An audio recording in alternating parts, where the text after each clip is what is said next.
What if I told you there's a lost city in Africa that rivaled the castles of Europe, yet its origins remain one of history's greatest puzzles? Hidden in the heart of southern Africa lie towering stone walls, some rising over 30 feet high, built with no mortar, no cement, just perfectly stacked granite blocks. For centuries, these ruins stood silent, holding their secrets close. At first glance, you might think of places like Machu Picchu in Peru or Stonehenge in England, massive stone structures built long before modern machinery, defying our understanding of what ancient people could accomplish. But unlike those sites, this one wasn't just a ceremonial ground or a fortress. It was once a bustling city, home to kings, traders, and thousands of people. Yet here's the mystery. No one really knows why it was built where it was, or why it eventually fell silent. Who crafted these immense walls without modern tools? Why did they choose this location, far from the coasts and deserts where great civilizations usually rose? And most haunting of all, why was the city abandoned, left for the forest to reclaim? Stick with me, because we're about to uncover the secrets of Great Zimbabwe, the stone city that rewrites history itself. Deep in southern Africa and what is today Zimbabwe lies one of the most extraordinary archaeological sites on the continent. The name itself, Great Zimbabwe, comes from the Shona phrase meaning house of stone, and it's no exaggeration. These aren't just piles of rocks, they're massive enclosures, some with walls stretching hundreds of meters long and rising as high as an 11-story building, all built without a drop of mortar. At its height, this was the beating heart of a powerful kingdom. From around the 11th to the 15th century, Great Zimbabwe was more than a city. It was a political and economic capital, home to rulers whose influence spread across southern Africa. Imagine thousands of people living within and around these stone walls, trading gold, ivory, and iron with merchants who traveled from as far away as the Middle East and Asia.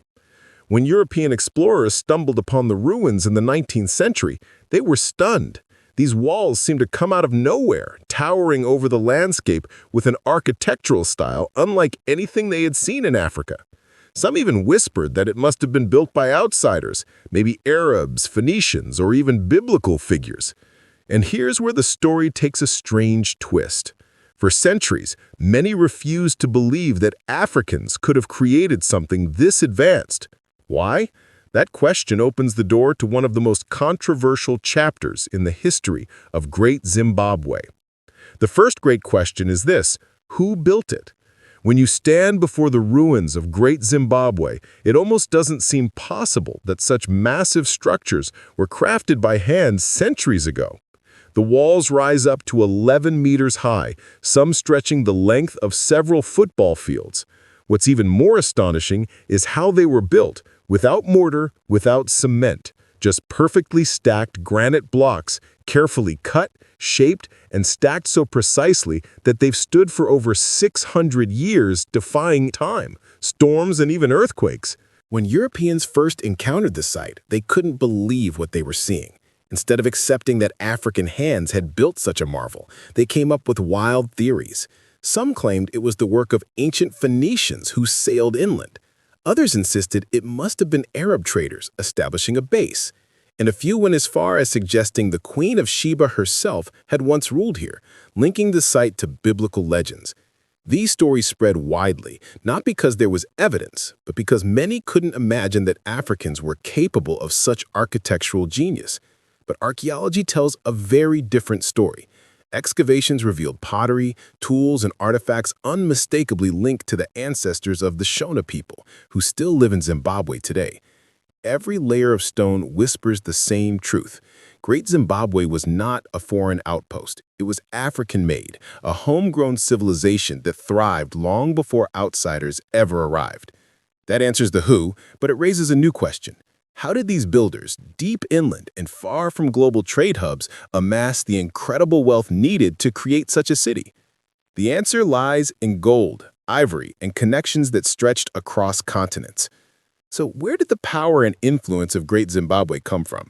The answer lies in its wealth. Archaeologists have uncovered evidence that the city was once a booming hub of trade. Gold mined from nearby rivers and hills poured through its gates, along with iron tools and ivory carved from elephant tusks. These resources weren't just valuable locally, they were commodities the entire world craved. From Great Zimbabwe, goods traveled hundreds of miles to the east, reaching the bustling ports of the Indian Ocean. And from there, they were carried even farther, to Arabia, to Persia, to India, and even to China. Imagine living in a city in the African interior, yet eating from bowls made in faraway China. That was life in Great Zimbabwe. This wasn't some hidden, isolated settlement. It was more like the Dubai of its time, a place where wealth and culture converged, built on a foundation of trade. The towering stone walls weren't just about defense. They were symbols of prestige, statements of power by rulers whose influence stretched across the region. And for centuries, the system worked. Great Zimbabwe flourished, becoming one of the largest urban centers in pre-colonial Africa. But here's the puzzle. If it was so rich, so powerful, and so strategically connected to the world, why was it suddenly abandoned? What could bring down a city that seemed unstoppable? The answer may lie not in its walls, but in its environment, and the struggles its people could no longer escape. So why did Great Zimbabwe, a city brimming with wealth and influence, suddenly fall silent? Scholars have debated this for decades, and while there's no single answer, several compelling theories give us clues. One possibility is overpopulation. The city may have grown faster than its surrounding land could support. Imagine tens of thousands of people relying on limited farmland and water sources. Eventually, the resources simply couldn't keep up.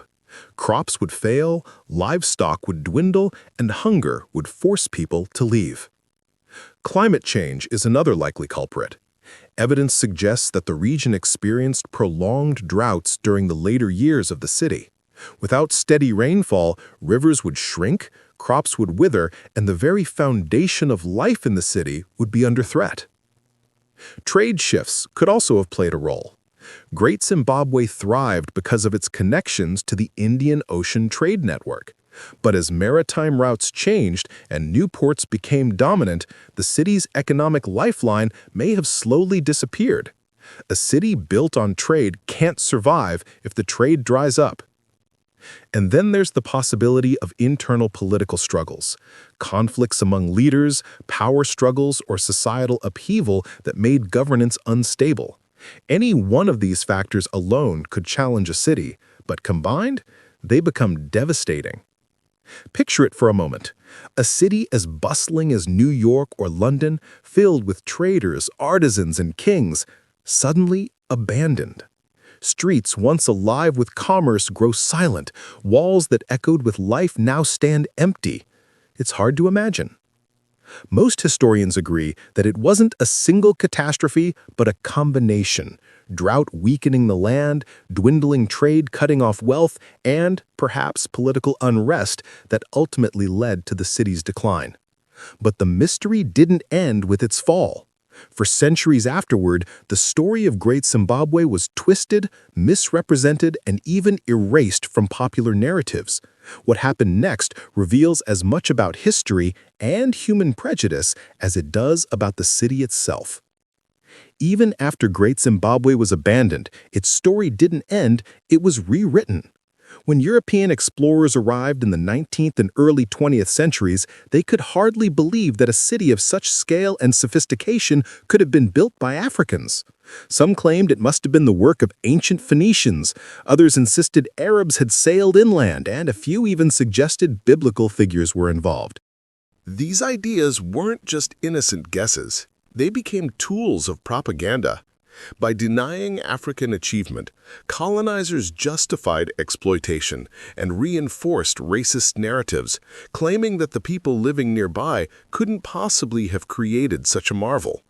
For decades, textbooks, newspapers, and travel journals repeated these false stories, erasing the truth from public consciousness. But archaeology doesn't lie. Excavations, careful studies of pottery, tools, and local oral traditions all point to one undeniable fact. Great Zimbabwe was built by the ancestors of the Shona people. Every stone, every structure, every artifact reflects African ingenuity, skill, and vision. The myths have been debunked, and the truth restored. This city wasn't a gift from outsiders. It was the achievement of a remarkable civilization that flourished long before colonial powers arrived. So why does this matter today? Beyond being a story of stone and trade, Great Zimbabwe teaches us about resilience, creativity, and the danger of letting prejudice rewrite history. It challenges the narratives that diminish achievement based on who you are or where you come from. And it leaves us with one final question.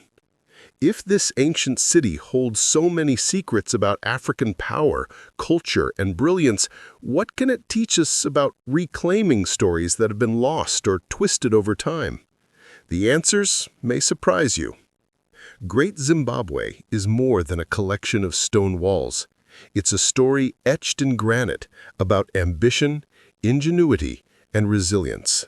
We've uncovered who built it, the ancestors of the Shona people, skilled architects and visionaries who created a city that rivaled any in the world. We've explored how it became so wealthy, trading gold, ivory, and iron with lands far beyond Africa's borders. And we've examined why it was abandoned, likely a mix of drought, trade shifts, and internal struggles. Each mystery shows a piece of a civilization that was powerful, connected, and remarkably advanced. But beyond the facts and theories, Great Zimbabwe speaks to something larger. It's a testament to African innovation, leadership, and the ability to thrive against the odds. It challenges the myths and colonial narratives that sought to erase this achievement, reminding us that history is not just about dates and ruins. It's about reclaiming identity and truth. As we reflect on these stone walls standing silently for centuries, it's clear that history is alive, waiting for us to rediscover it. Great Zimbabwe isn't just a city lost to time. It's a beacon calling us to honor the brilliance of those who came before. If you thought this was fascinating, wait until you see the lost African kingdom that once ruled the seas. Its story will blow your mind. If you enjoyed this journey through Great Zimbabwe, don't forget to like this video, subscribe for more history that challenges what you think you know, and comment below with your thoughts on these incredible ruins. History is full of surprises, and we've only just scratched the surface.